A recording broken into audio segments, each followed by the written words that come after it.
While Hettie May Cox, the mother of my mother, was a wealthy lady of society, a conservative background, a strong family, the mother of my father, Natalie, she was the opposite. She spent large portions of her life in severe poverty.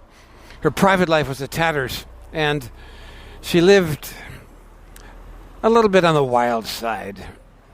The earliest we really know is about career as a dancer.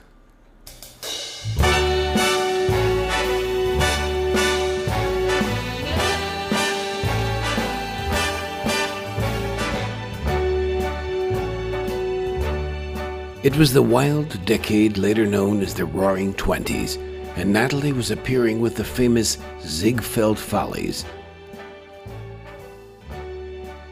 At the time, it was the rough equivalent of appearing in Playboy magazine. Her husband, Osborne, a traveling salesman, spent a lot of time on the road, and Natalie was having a number of hot affairs.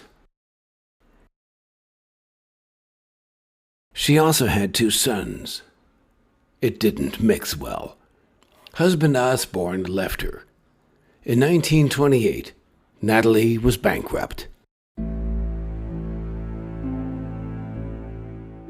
My father, aged 12 and alone, was sent to an orphanage called Sheltering Arms at 129th Street in Amsterdam. On and off, he was cared for by his Aunt Tib.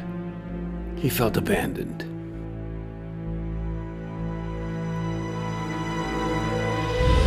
His mother had moved to Patchen Place, just north of Washington Square.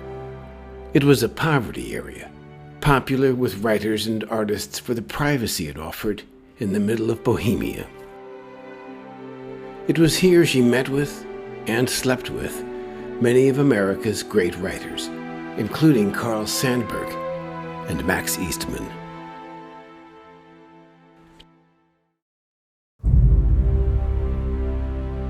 "20 years would pass before my father saw his father again.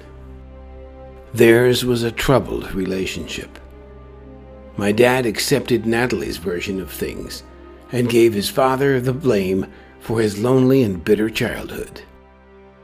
Although born a Goforth, he assumed his mother's maiden name, Tuck, and accepted the surnames she gave to him, J. Nelson. At the time, she was moving in intellectual circles in New York. She thought the name had a literary ring to it, J. Nelson Tuck. And so it was that I became J. Nelson Tuck Jr., instead of Osborne LaRue Goforth III. Among all the misfortune, there were good people too. One Dr. Harvey Zurborough helped him out of the orphanage and into a good school, Bentley High School. Although my father was kicked out for refusing to eat spinach. So, yes, it is in the family. He later attended Lincoln School, a leftist liberal institution associated with Columbia University, and Horace Mann, a prestigious elite school for the rich.